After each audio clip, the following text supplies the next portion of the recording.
Кээ бирлер ушундай чоңойот, байлыкты сактаганды билбейт да. Чоң жаштарга жетип алган, бирок жашоосун карасаң жаш калат.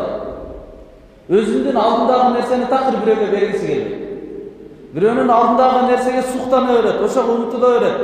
Көрө албастык кылып ошону тартып алгысы келет. Жаш баланын эле бул табияты да, жаш бала да. Ушундай болуп чоңойсо эмне болот деген маселе да. Имам Абу Ханифа рахматуллахи айтат, мындай адамга байлыгы берилбейт. Балким ошол айылдык өкмөтү болобу, же шаардын мэри болобу, кайсыл башкармачылык болгон болсо, ошол жердин башкармалыгы анын байлыгыны өзүнө, бала чака, кимдерге нафакасы, каржылоосу, жоопкерчилигинде болсо ошолор бөлүп берип турат дейт. Ошого жараша берип турат. Бирок бунун соода сатыгы, башка нерсеси бунуку жүрбөйт. Хажырдыкы ага тыюу жарыяланат.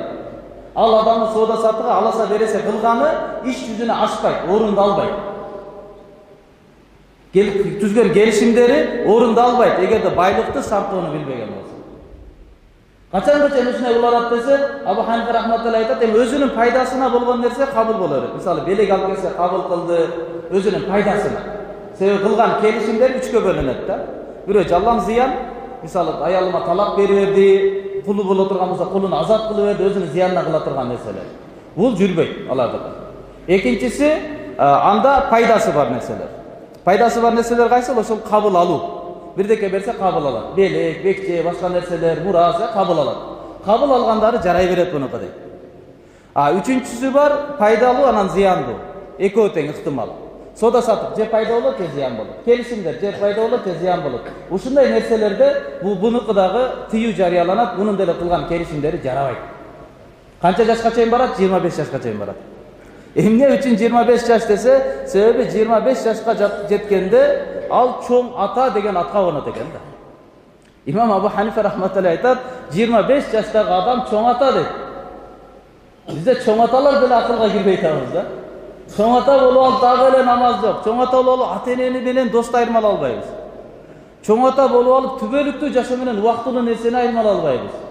Чоң ата болуп алып бир айткан сөзүбүздүн үстүнө тура албайбыз. Же бир аманат сактаганды билбейсиң, же бир сүйлөгөндү билбейсиң, же бир дааратканага кирип чыкканды билбейсиң. Кантип укташ керек, кантип туруш керек билбейсиң. 25 жашар чоң ата дейт. Кантип чоң ата болуп калды?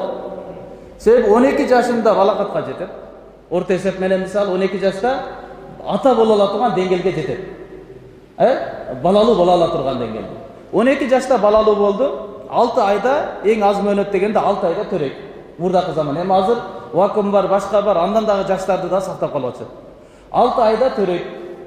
12 жарым ай болду, 12 жарым жыл. Баласы чоңойот 12 жылда. Ал үйлөнөт. Ал дагы 6 айда төрөй турган болсо, 12 жарым, 25 жашка жеткенде чоң ата боло алат дейт. Эң аз минималдуу эсептегенде 25 жашка жеткенде чоң ата болуп калат экен да. Эми чоң ата болду, эми макул эми деп анан байлыгы буга колуна берилет дейт. Эми өзүңдүн тиричилигинде өзүң кыла бер деп уруксат берилет экен. Жада кээ бир урматтуу туугандар, ушундай бир уйку бар. Адам баласы балакатка жеткен учурда ошол уйкуга терең кирет. Анан уйкудан ойгонот качан өлүм келген учурда.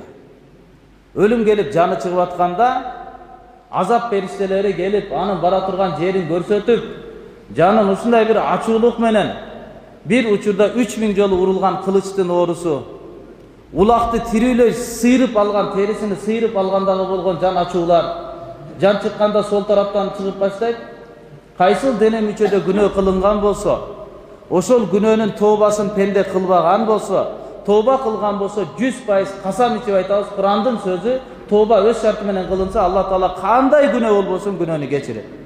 Бирок тооба кылбай калган болсо, тообанын шартын толуктай албай калган болсо, ошол дене мүчөгө, күнөөлүү болгон дене мүчөгө келгенде адамдын жаны ошол жерде тырышып чыкпай, анан жан чыгуу азабы ошол жерден башталат да.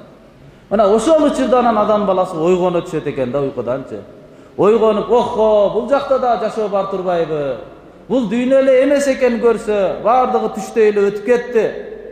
Жаш эле өтүп кетти, үйлөндү, өтүп кетти, байыды, өтүп кетти, кыжаалат болду, өтүп кетти, жыргады, өтүп кетти, ооруду, ден соолукту бардык нерселер өтүп кетти. Караса, жыргачылык өтөт, күнөөлөр түбөлүккө калып кетет дегендей, караса уктап эле жашоосун өткөзө берген да.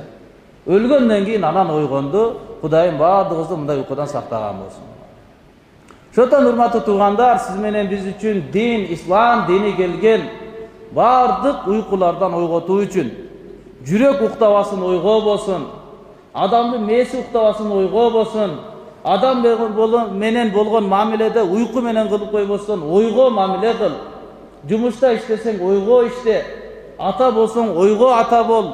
Уктап эле түштөгүдөй эле өмүрүңдү өткөзүп койбо, каалагандай эле жүрүп өмүрүң түштө өтүп кетип калбасын. Ошон үчүн сиз менен бизге ислам дини келген. Пайгамбарыбыз саллаллаху алейхи вассалам, сүйүктүү пайгамбарыбыз саллаллаху алейхи вассалам өзүнүн куттуу хадистеринде айтат: "Таалламул фараид фа иннаха нисфул илм." Фараизди үйрөнгүлө. Илмул мирас, илмул фарз, илмул фарайз. Фарайз дегени мурас илимдери, мураска таандык болгон илимдер. Адам баласы дүйнөгө келип, Кудай Таалам адамды ушундай жаратып койгон, иш аракет кылбасаңыз болбойт, себеби жашоо байлык менен башка нерсе менен өтө турган жашоо. Адам курсак ачса тамак аш жеш керек. Тамак аш жеш үчүн жок дегенде жерге бир аз мээнет кылып, ошол аркылуу алыш керек. Жерге мээнет кылдыңыз, буудай чыкты, башка нерсе чыкты, помидор чыкты, бадыран чыкты. Булардын баардыгы эмне болду? Сиздин ээлигиңизге өтөт. Адам баласы байлыкка ээ болот дүйнөгө келгенден кийин. Ошол дүйнөдөн өтүп кеткенден кийин байлыгы калат кандайдыр бир деңгээлде. Ошол байлыкты мураскорлорго бөлүп берүү илимини илмул фарaiz деп коет, илмул мирас, мурас илими. Пайгамбарыбыз сиз менен бизге жолдомо айтып атат, ошо парз илимдерин, яни мурас илимини силер үйрөнгүлөр. Фа иннаха нисфул илм, анткени мурастын илими бул илимдин жарымы болуп эсептелет. Мурас илими ислам дининин илимини жарым бөлүгү болуп эсептелет. Эмне үчүн жарым бөлүгү болуп эсептелет? Себеп алымдар айтат, анткени адам баласы бир тирүү болот, анан дүйнөдөн өтөт.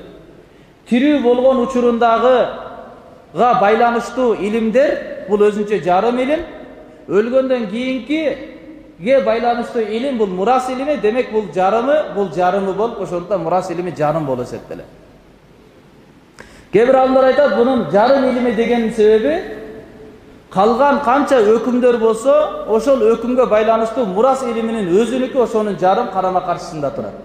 Анткени мурастын маселесинин бөлүктөрү дүйнө жүзүндө канча адам болгон болсо, ошолордун башынын санына жараша. Дүйнөдө канча адам, азыр мисалы 7 миллиарддын тегерегинде адам болсо, ошолордун ар биринин жашоосу өз алдынча бир маселе да, мурастын бир маселе илими да. Анткени адам баласы дүйнөдөн өткөндө ар кандай өтөт, туугандар ар кандай болот, байлыгы ар кандай калат, кандай туугандар калды, кандай байлык калды, кантип бөлүштүрүлөт, бунун маселеси бириники экинчиси болбойт да. Ошондуктан бунун маселеси өтө көп болгондуктан пайгамбарыбыз саллаллаху алейхи вассалам айткан, бул жарым илим болуп эсептелет деп пайгамбар алейхиссалам айткан. Же кээ бир алымдар мурас илиминин жарым илими деп пайгамбарыбыздын мактаганынын себеби адам баласы байлыкты кээде ыктыярдуу сарптайт, кээде изтирари, мажбур абалында сарптайт. Ыктыярдуу сарптай алат тирүү учурунда. Тирүү учурда байлыкты ыктыярдуу сарптайбыз. Каалаган нерсени аласыз, каалаган нерсени бересиз, паланга бер, буга бер, өтүп кетип атып эле осуят кыла аласыз. Тирүү учурунда адам баласы өз байлыгын өз каалоосу менен, өз эрки менен сарптай алат, колдоно алат. Өлгөндөн кийин мураскорлор келет, мурас аркасында калган мурасы бар, молдоке келди, ошол мурастын ээси болгон мейит кааласын каалабасын мажбур абалда эле бөлүштүрүп берип коет.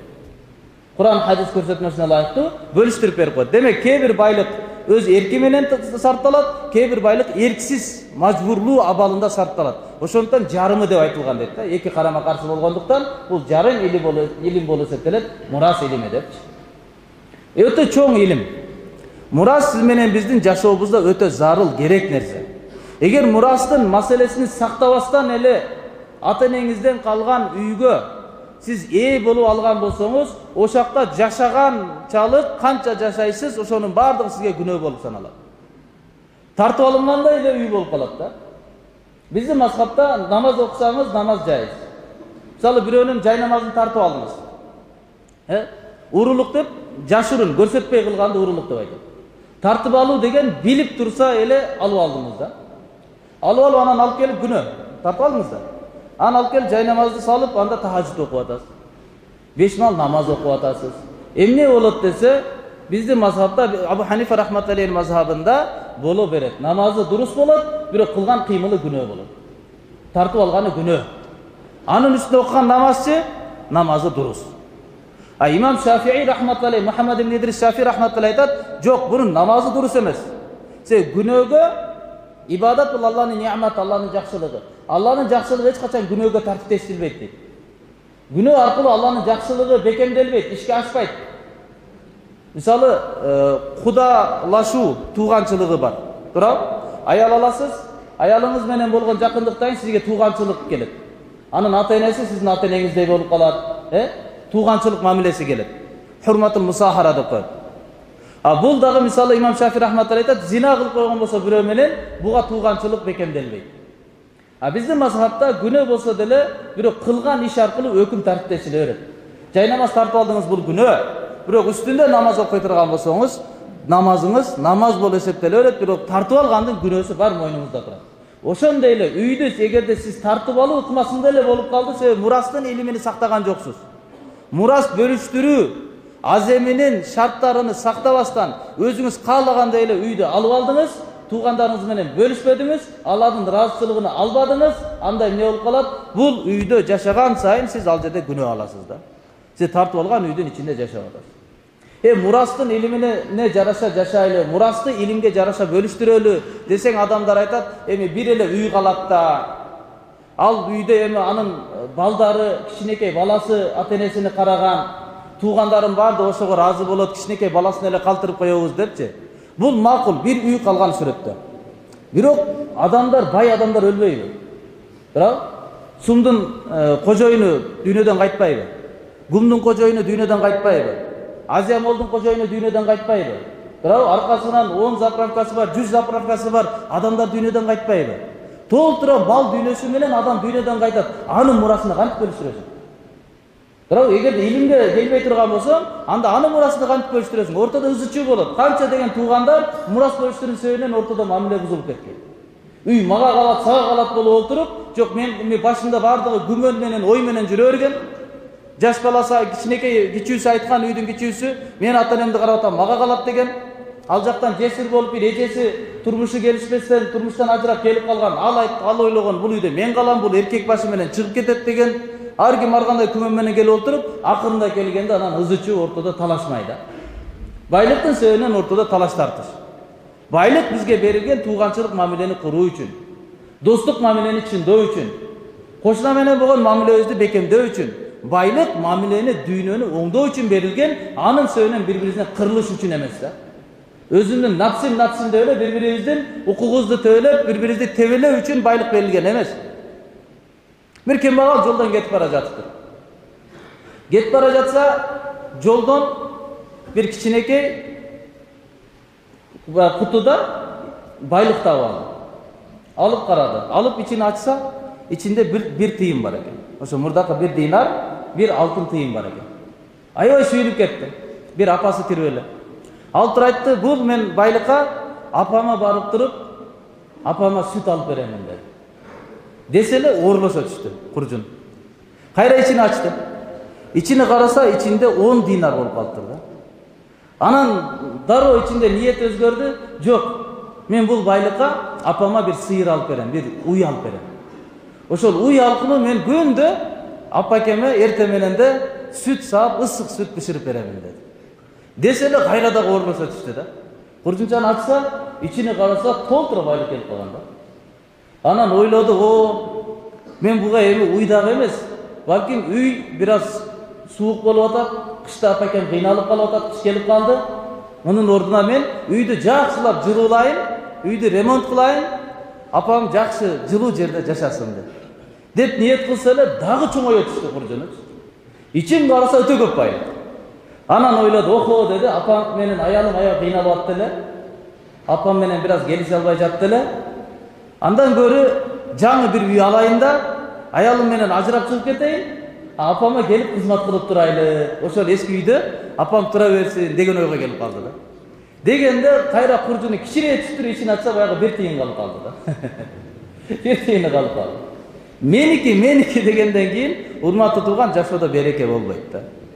Жашоодо береке болбойт. Мен эле дей берсек, мага эле дей бере турган болсок, менин үй бүлөм эле дей бере турган болсок, жашоодо береке болбойт. Туугандарыбыз бар, агалар бар, инилер бар, эжелерибиз бар, карындаштарыбыз бар. Мураста ошолордун баардыгынын укугу бирдей берилиш керек. Абдурахман ибн Ауф радиаллаху анху чоң сахабалардан. Birinci İslam'a girgen 8'din biri, Hazreti Abubakır Razan İslam'da kabul kılganda ele 5-10'ü çakırıp gelgen birinci ele kündüzü. Oşolorun biri Abdurrahman ibn Avf bolgan. Beyişmenin suyuntürülgen 10 sahabanın biri bolup sanalım. Mekke'den Medina'ga köçüp barganların en birincilerinden. Jana sahabaların içinen, Medinalıların içinen dünyeden ötkönde en köp baylıkta şu kişi kaldırıp ketdi. Öte çoğun sodager bolgan. Mekke'de Medina'ga göçüp barat. Göçüp barganda Peygamber sallallahu aleyhi ve sellem al жерде uhuva fil İslam, İslam'dagı bir tuğançılıkты payda kılgan. Medinalıklar var, jergilиктүү үйү бар, байлыгы бар, жумушу бар. Анан Меккеден göçüp барган эчтекеси жок мусафирлар. Musafirlar göçüp barıştı. Hiçbir baylığı yok, hiç nesesi yok. Kebirlerin ayalı daha yok. Peygamber sallallahu aleyhi ve sellem Abdurrahman ibn Avf radıyallahu anh'ını çakırdı. Sa'd ibn Rabi'a degen Medinalık jergilиктүү, bирок ошо Medina'nın en bayı bolчу. Medina'nın en bay adamı ile. Oşol ekonu bir tuğan. Ahahu Rasulullah, Peygamberimiz ekonu İslam'daki bir tuğan dost kılıp dur ekonu ortasını biriktirdi. Kanday baktulu adam Sa'd ibn Rabi'a. Sen beyiştiksin dep aytılgan adam menen bir tuğan bolot da. İslam'daki dostlaşуу bolot. Anan suyunup darı aytты, o Abdurrahman dedi. Men Medina'dagi en bay adamım dedi. Baylığımdın jarımı seneki. Jana ayaldarım köp, oşol ayalımdın birösüne talak bereyim, oşoga sen üylöndün dedi. Desanan Abdurrahman ibn Avf biraz oylandı, üylönse makul üylöneyim, jaş yetip kalgan üylöneyim. Бирок байлыкты дароо эле келип туруп эле байып кетсем, мен менен чогуу көчүп келгендер бар. Алардын арасынан өзгөчөлөрүнүп калсам кандай болуп калат? Бул болбойт деди да, байлыгымды кабыл кыла албаймын деди. Деп пайгамбарыбызга келип туруп айтты, "О Аллахтын элчиси, сиз мага базарды көрсөткүлө, базар каякта" деди. Пайгамбардан келип туруп бата алды, сооданын береке дуасын. Peygamber aleyhisselam dua verdi. Keyin Abdurrahman ibn Avf aytat, şu peygamberimizдің maga bergen duasından keyin taşты көтөрсөм дагы астынан алтын чыга турган болуп калды дейт. Өтө жашоом берекелүү болуп кетти. Өтө байлыкка, азыр таксан унутуп атам, өткөндө көрдүм эле, азыркы долларга чакканда bir канча миллиард доллар байлык таштап кеткен да, дүйнөдөн өтүп атып. Канчасын саттаган. Мисалы bir ятта келет 500 bir сапарга чыгыш керек болуп калганда казакка 500 атыны берген. Эң мыкты аттарды жабдыгы менен, ар бир ошо чыга турган ээсине соту менен, толук курал жарагы менен 500'дү даярдап берген да. Өтө көп байлыкка ээ болгон сахаба. Ошону Абдуррахман ибн Авф бияка коюп туралы, анын шериги Сa'д ibn Rabi' радиаллаху анху. Ошол киши дүйнөдөн кайтат. Ухуд казатында шейит болуп дүйнөдөн кайтат. Anan ayalı iki kızı menen peygamberimizin aldına gelir. Gelip aytat, o Allah'tan elçisi. İki kızım kaldı jetim bolup, men özüm kaldım jesir bolup. Bирок baylık murastan kızlarıma hiç nerse тийген жок. Anın bardığın Sa'd'tın, yani joldoşumdun bir tuğanı alıp aldı deydi. Anan Peygamber aleyhisselam aytat, sizler biraz vakt tutup turgula, Allah Teala bu tuğralı çeçim çıkarmayınca. Degenden keyin anan murastın yusikumullahu fi avladikum lizzakari mislu hazzil unsayayn Nisa suresinin 11-den 14-ayatga çeyinki muras ilimini Allah Teala oşo жерде анан keyin düşürgөн. Yani uşul ayal özünün iki kızı menen gelip suragan maselesi kıyamatga çeyin muras iliminin eşigini açkan da, oşo muraska sebep bolgan. Al жерде ayaldардын укугу сакталган. Ayaldarga beri bolboso murda ayaldarga muras beri bul jakta tursun. İslam talim tarbiyatına çeyin uşunday koğum buzulgan ele ayaldı ayal katары көрбөйт эле. Kılmış kılıp koysa bir butunu bir nayzaga baylap, bir butunu atga baylap tutup ekige çaçıp salat ele. Ardanat ele, biröөгө turmuşka uzatkandan ardanat ele. Tigiler korduk görse men kantip kızımdı karayım depçi. Adam katары көрбөйт эле ayal zatınçı. İslam dini gelip muras jagында dagы gelip turup ana murastı maselesini bayandadı. Peygamber aleyhisselam çakırdı. Sa'd'ın baykesini çakırıp aytты, sizge 8'den 1'i tiyet, kaltırgan murastın, alemi kızlarına 3'ten 2 bölügünü kızlarına beriniz, dep anan nasihat aytıp, oşonun negizinde murastın iliminin özgöçölügü 95%'ını Kur'an'da Allah özü aytkan 5%'ını Peygamberi seçmelep bergen. Калган ибадаттардын бардык 5% Куранда айтылса, 95%-ны пайгамбар чечмелеп көрсөтүп берген. Бирок мурасты өзгөргүс кылып туруп, бардык мазхабтарда бирдей деңгээлде кылып туруп, мурастын илимини Аллах Таала өзү Куранда чечмелеп берген. Кимге канча үлүш алынат, кимдин канчалык кандай абалда, ким кандай байлыкка ээ болот, үлүштөрдүн бардыгын пайгамбар Аллах Таала өзү чечмелеп берген. Ошондон урматтуу туугандарым, бардыгыбыз иншалла ниет кылалы, мурастын илимине жараша калган байлыктарды бөлүштүргөн аракетин кылалы. Юсуп Сапиев деген бир устазыбыз бар, мурас илими боюнча ошо атайын жактаган, ошо кишиден сурасак болот маселесин. Бирөө дүйнөдөн кайтып кеткенден кийин ушундай байлык калды, ушундай туугандары калды.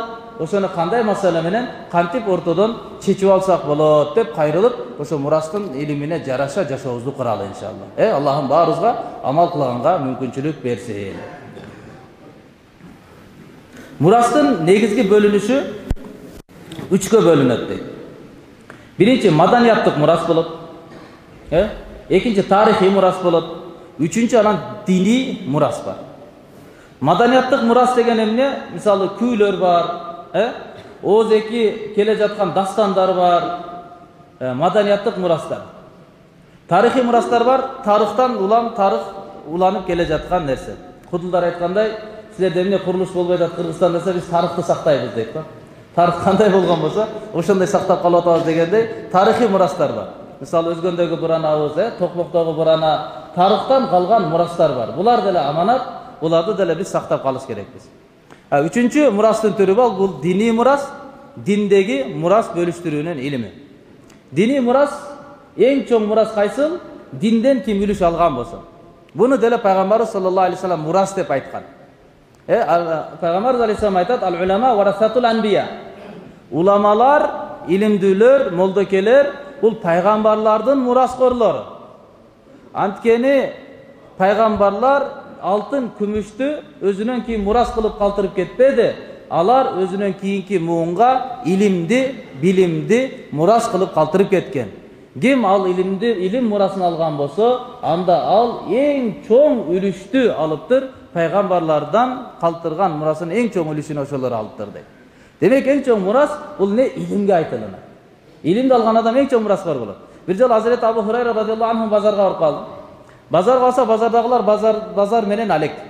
Анан айтты: "Ай, силерди эмне нерсе алсыз кылды? Пайгамбарыбыздын мечитинде пайгамбарыбыздан калган мурас таратылып аткан болсо, силер бул жакта өзүңөр соода менен, дүйнө менен алексиңер. Эмне болду мынчалык?" деди да. Десе баары сүйүнүп кетип, пайгамбарыбыздын мурасы таралып атыптыр деп, баардыгы соодаларын ошо жерден таштап алып мешитке чуркап келишти. Абу Хурайра дагы ошол жерде калды, күтүп эмне болот экен деп. Бир аз чуркап кеткенден кийин кайра эле бат эле кайра кайтып келип калышты. Баардыгы наразы, капа. Айтты: "Эмне болду?" десе айтты: "Сен мурас таралып атат дедиң. Мешитке барсак эч кандай мурас жок экен." Десе, анан Абу Хурайра айтты: "Эч ким жок бекен?" "Жок, бирөөлөр бар экен." Эмне кылып атышыптыр?" Бир кээ-бир калкалар отуруптур. Ошо калкада не? Адал менен арам ортодо музакара болуп атыптыр. Адал менен арамдын сабагы болуп атыптыр. Кээ бир жерде Куран хадистин сабагы болуп жатыптыр. Илим чөйрөлөрүнө, илим калкаларына отурган адамдарды, мажлистерди көрдүк деди да. Десе анан Абу Хурайра айтты: "Силерге каргыш болсун" деди. "Өкүнүч болсун силерге. Мына ошол да пайгамбарыбыз алейхиссаламдын мурасы." Ошол пайгамбарыбыздын мурасы. Ал мурас каерде таратылат? Мечитте таратылат. Мечитте таратылат. Сиздин соода сатыгыңыздын туура илиминин мурасы мечитте таратылат. Мечитте таратылат. Аялыңыз менен кантип бактылуу болосуз, бала чакаңыз менен кантип бактылуу болосуз, келечекте балдарыңыздын кантип үзүрүнү көрөсүз, ошонун баардыгы мурасы мына мечитте ошол мурас таратылып атпайбы? Силер кайсы мурас үчүн алып бардыңар эле деп Азирет Абу Хурайра радиаллаху анху амал түрүндө аларга сабак берди да. Ошондон үчүнчү мурастын түрү кандай экен? Диний мурас. Диний мурастан эң чоң дин жашоосуну жашообузга алалы. Дин илимине жашообузга алалы. Ошол үлүштү алган болсок, эң чоң үлүштү алган болуп эсептелебиз. Анан экинчи багыт сиз менен азыр айтып өткөн адам баласы мейиттин аркасынан калган таракасы, аркасынан калган байлыгынын мурасынын бөлүштүрүү ыкмасы, ошондогу баардыгы жашообузга ылайыкташтырып кылалы иншалла. Аллахым баарыбызга амал кылганга мүмкүнчүлүк берсин. Билип билбей кылган күнөөлөрүбүздү Аллахым өзү кечирген болсун. Субхана раббика раббил иззати амма ясифун ва саламун алал мурсалин валхамдулиллахи раббил аламин. Бирахматилlah.